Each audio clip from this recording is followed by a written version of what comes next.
Voici l'histoire de Oumar Tall. Oumar Tall, de son vrai nom, Oumar Foutiyou Tall ou Oumar Seydou Tall, appelé aussi El Hadj Oumar ou encore Al-Fouti, est un souverain chef de guerre érudit, musulman et soufi membre de la Tidjaniya, né à Halwar dans le Fouta Toro, dans l'actuel Sénégal entre 1794 et 1797. Ce Toucouleur a fondé un empire hémifère, l'empire Toucouleur, sous le territoire de ce qui est aujourd'hui la Guinée, le Sénégal et le Mali. C'est aussi grâce à Oumar Tall que la confrérie Tidjaniya se propagea au Niger, au Mali et au Sénégal. Il s'attribua d'ailleurs le titre de Khalif de la Tariqa en Afrique du subsaharienne. Il a disparu mystérieusement dans la falaise de Bandiagra le 12 février 1864. Biographie, enfance de El Hadj Oumar Tall. Enfance, il est né entre 1794 et 1797 à Halwar. Il est le fils de Seydou Tall et de Sokhna Adama Aïssé Thiam. Il est le 4e fils de son père et le 8e enfant de sa mère. Puis issu d'une grande famille de notables et chefs religieux.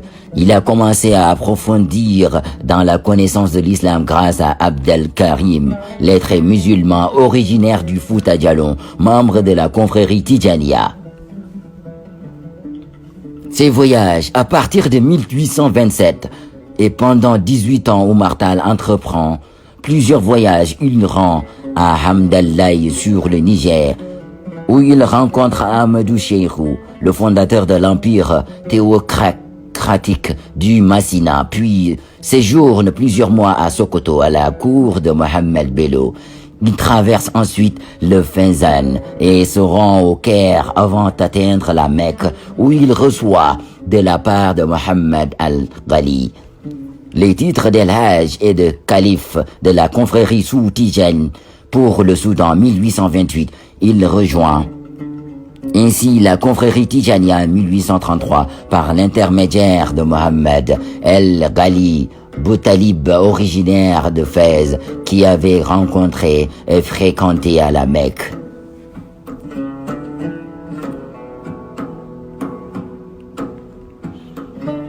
Il séjourne ensuite à l'université Al-Azhar du Caire, puis chez le sultan du Borno, dont il épouse une fille à la cour de Mohammed Bello, dont il épouse également une fille afin, Hamdallaye Cheikh Ahmadou Cheikhou, qui cette fois-ci l'accueille beaucoup moins favorable.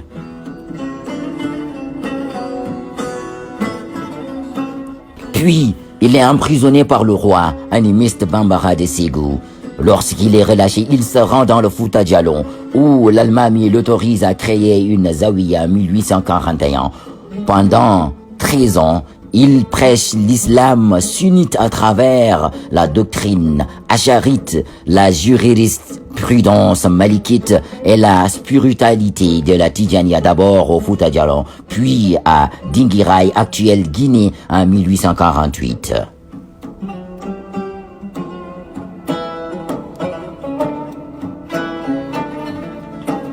Djihad El Hadj Oumar Tall. À Dinguiraye, il prépare le djihad, guerre sainte, et acquiert une réputation de saint et rassemble de nombreux disciples qui formeront les cadres de son armée.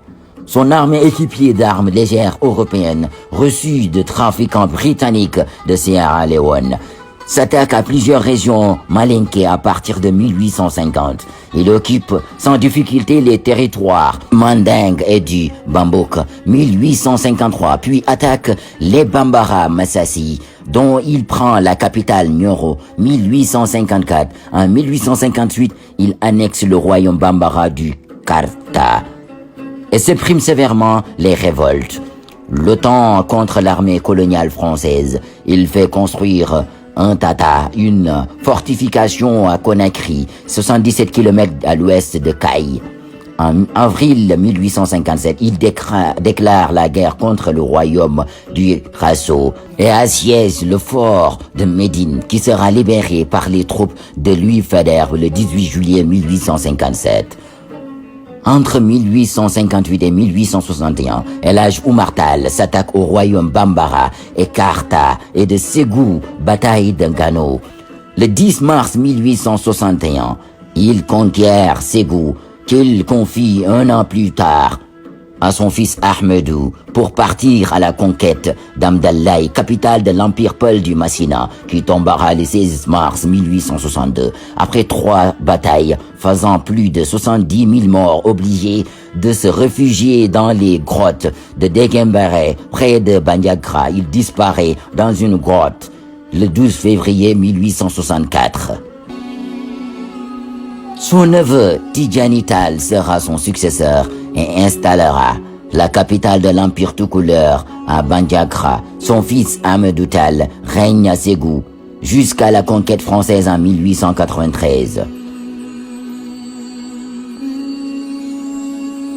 Le théocratie, mu par l'idéologie universaliste de l'islam par un projet revendication égalitaire de la société, El Hadj Oumar encourage le libéralisme du sunnisme via la confrérie Tidjaniya dont il est le représentant de l'époque et se promet d'imposer une fraternité transcendante au peuple du Soudan occidental.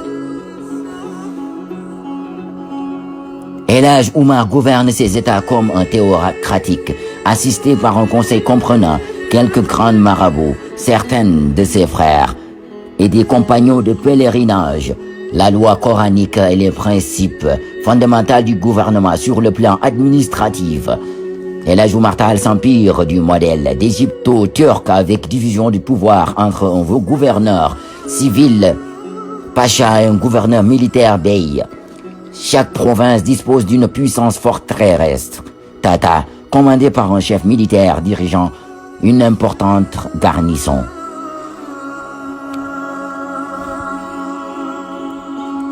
C'est à l'instar de la colonisation Peul, conduite par Madibo Adama, dans l'Adamoua, le fondateur d'un État prospérant essentiellement par le trafic d'esclaves.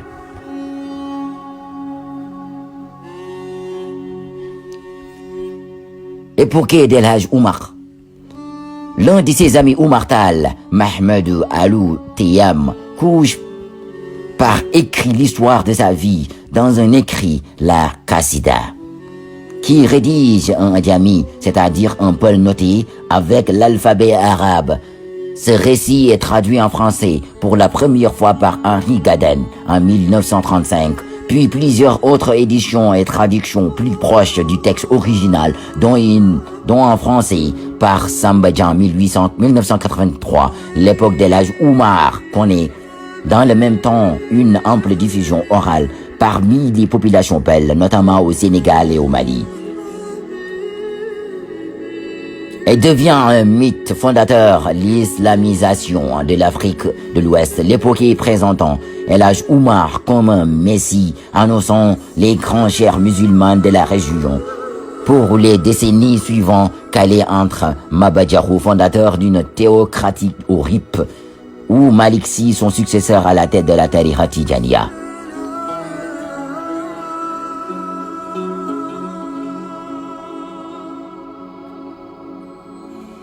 En vue d'une restitution, le Premier ministre français Édouard Philippe a déposé pour 5 ans au Sénégal le 17 novembre 2019, lors de sa visite officielle au Sénégal, le sabre El Hadj Oumar Tall, en rendant hommage à l'ancien empire toucouleur. Néanmoins, cette attribution est remise en doute.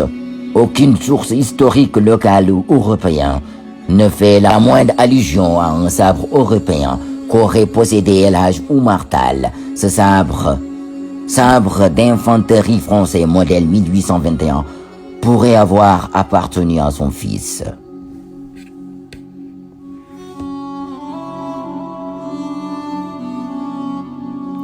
C'était l'histoire d'El Hadj Oumar Tall, de son vrai nom Oumar Foutiyou Tall. Voix Momo Barham.